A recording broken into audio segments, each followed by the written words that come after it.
minutes, we'll be discussing Module 1, the context of social marketing and social mobilization. We will have a quick review on what development is, because having a very quick review on this topic will help us situate the social marketing and social mobilization in the scenario of development. And at the end of this module, you should be able to discuss the trends, issues, and problems inherent to the process of social change and development, compare and contrast development communication, commercial marketing, and social mobilization, and cite the role and importance of social marketing and social mobilization in development. Well, if you can still remember last time in our DevCom 202, we had enough time to define what development is, and it has been perfectly summarized by Gonzalez in this definition, which is a quest for an improved quality of life for all. So now the question is, what is meant by development? Let us now define development once again through the poem of G. Belkin.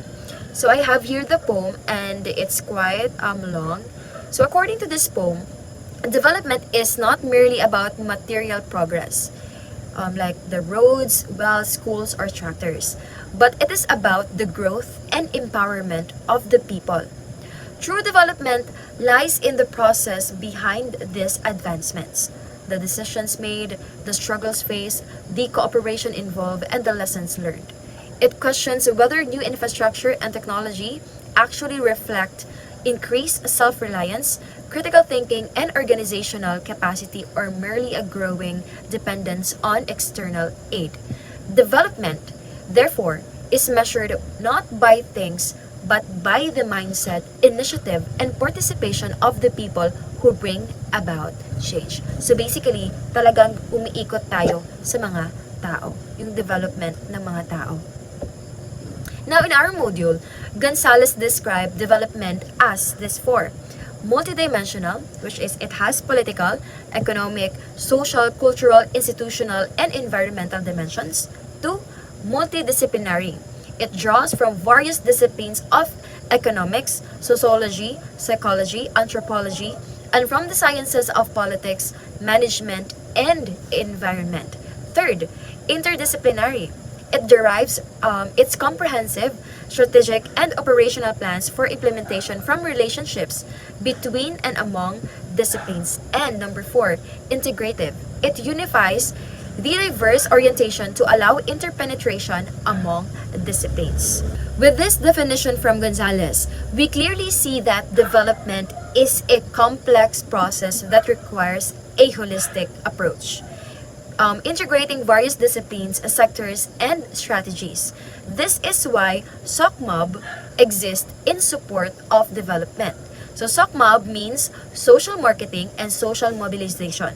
So these two are very essential, are two essential tools that support development by influencing behavior, fostering community participation, and shaping policies. So their effectiveness is enhanced when viewed through the following four key perspectives of development, which was provided by Gonzalez. So let us now start with development as multidimensional. So social marketing and social mobilization contribute to these dimensions by influencing policy norms, economic behaviors, social well-being, cultural preservation, institutional improvements, and environmental sustainability. So for the political aspect, I have here an example. So social mobilization campaigns, we have here an example, which is the voter awareness programs. This is to strengthen democracy and governance. Next, we have here environmental. We have here marketing campaigns that raise awareness about climate change, sustainability, while mobilization efforts push for policy changes like plastic ban. So talaga makikita mo dito na multidimensional. Makikita mo yung awareness campaign about the climate change, at talagang nandun yung pag-change ng mga policy like the plastic bans. Now, number 2, development as multidisciplinary. Since development draws from economics, sociology, psychology, anthropology, politics, management, and environmental sciences, SOCMOB must also integrate knowledge from multiple disciplines. So we have here an example for economics. Marketing strategies use behavioral economics to influence financial decisions. An example here, saving and investment programs. For psychology naman, we have here social marketing applies behavioral science to promote healthy habits. So we have here anti-drug campaign. Thirdly, we have here development as interdisciplinary. So interdisciplinary development emphasizes the interaction between different disciplines to create comprehensive and effective solutions. Social marketing and social mobilization do not work in isolation.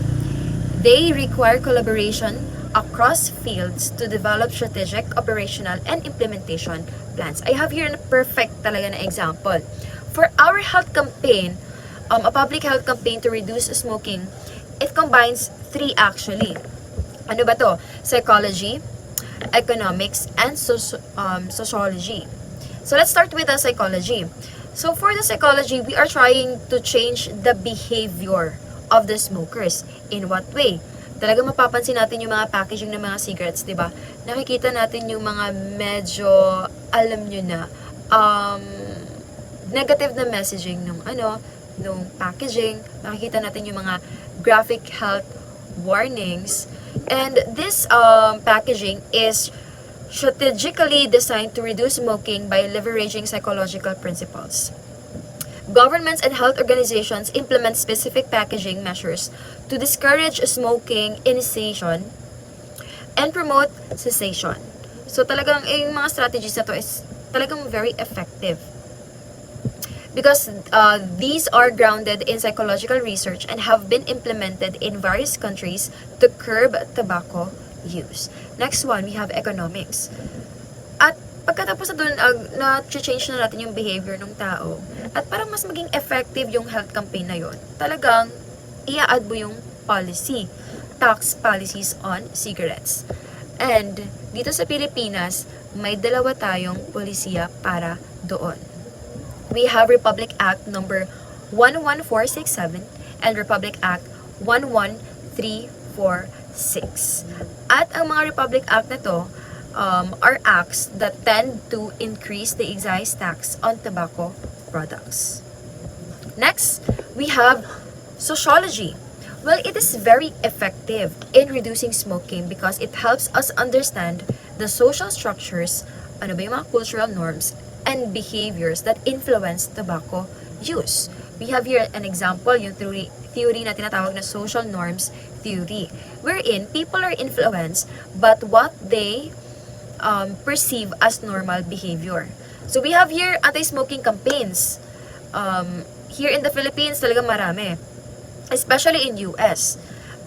Those campaigns want to reshape the social norms by portraying smoking as socially unacceptable, especially among youth. And it is very effective because studies show that changing perceptions of smoking as uncool or unacceptable significantly reduces smoking initiation.